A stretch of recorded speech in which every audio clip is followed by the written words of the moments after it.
1826 సంవత్సరంలో కూడా మొదటి ఫోటో వచ్చింది మనకు. మొదటి ఫోటో వచ్చిన తర్వాత 1850 తర్వాత ఫోటోగ్రాఫ్ అయినటువంటి కళ స్టార్ట్ అయింది. తర్వాత ఈస్ట్మెంట్ కలర్ అనేటువంటిది 1854 నుంచి 1832 వరకు ఈస్ట్మెంట్ కలర్ తో మనం చూసేటువంటి ప్రయత్నం చేస్తున్నాం. ఒక విచిత్రం మీద ఒక ఆలోచన చేసుకోవాల్సింది ఏంటంటే 3000 కిలోమీటర్లు ఉన్నటువంటి హిమాలయ పర్వతము ఒక ఫోటోలో చూస్తాం. దేంట్లో చూస్తాం మనము? ఒక ఫోటోలో చూస్తాం. సముద్ర గర్భం ఉన్నటువంటి సంపదలు కానీ ఇంకా చాలా రకాలైనటువంటి ఏవైతే ఉన్నాయో అవన్నీ కూడా మనం దేంట్లో చూస్తాము? ఒక ఫోటోలో చూసేటువంటి అవకాశం ఉంటుంది. అంటే ఫోటోలు సంగతి ఈ రోజు ఉపగ్రహాలు తీసుకున్నా, ఇంకా స్పేస్ స్టేషన్ తీసుకున్నా, గ్రహాలు తీసుకున్నా, అవన్నీ కూడా మనం చూస్తున్నామంటే మామూలు ముచ్చట కాదు. మనం ఆలోచన చేసుకోవాలి. ఈ ఫోటోగ్రాఫర్ చెప్తున్నా కదా, ఫోటోగ్రాఫర్ లేకపోతే చరిత్రకు సాక్ష్యం లేదు.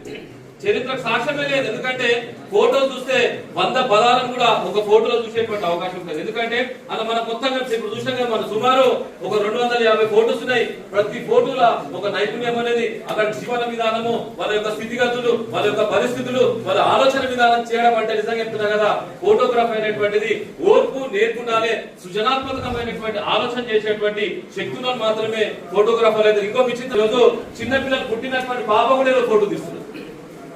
పుట్టిన పాప కూడా ఏదో ఫోటో తీస్తుందంటే మనం ఆలోచన చేసుకోవాలి. ఏంటంటే ఈ ఫోటో తీసేటువంటి వ్యవస్థ నిజంగా చెప్తున్నా కదా, వాళ్ళు ఎట్లున్నారో నాగదేశం మట్టుకు వాళ్ళకున్న ఇబ్బందులు ఎవరికి లేదు. మా సత్యం తీసుకున్నా, మా ఆరిపాయని తీసుకున్నా, మా కృష్ణాన్ని తీసుకున్నా, అందరూ కూడా వాళ్ళు ఉన్నారంటే ఉన్నారు. కానీ వాళ్ళకు చాలా రకాలైనటువంటి ఇబ్బందులు ఇప్పుడు సమాజంలో కూడా. ఇంతకుముందు ఏంటంటే గతంలో మనం చూసిన అధికారిక కార్యక్రమం ఏమైనా కావాలంటే ఫోటోగ్రాఫర్ వచ్చిన దాకా కూడా ఏ కార్యక్రమం జరగకుండా, కానీ మధ్యలో ఏమైతుంది, సెల్ ఫోన్లు వచ్చిన తర్వాత టకటక కొట్టేస్తున్నారు. అందరూ చేసేటువంటి పరిస్థితి వల్ల ఈ రోజు ఫోటోగ్రాఫర్ల ఉపాధి మొత్తం పోయేటువంటి పరిస్థితి కనుక దీని మీద ప్రభుత్వం ఒక ప్రత్యేకమైనటువంటి ప్రణాళిక చేయాలి. ఎందుకంటే 20 సంవత్సరాల నుంచి వాళ్ళకు ఫోటోలు దాని తప్ప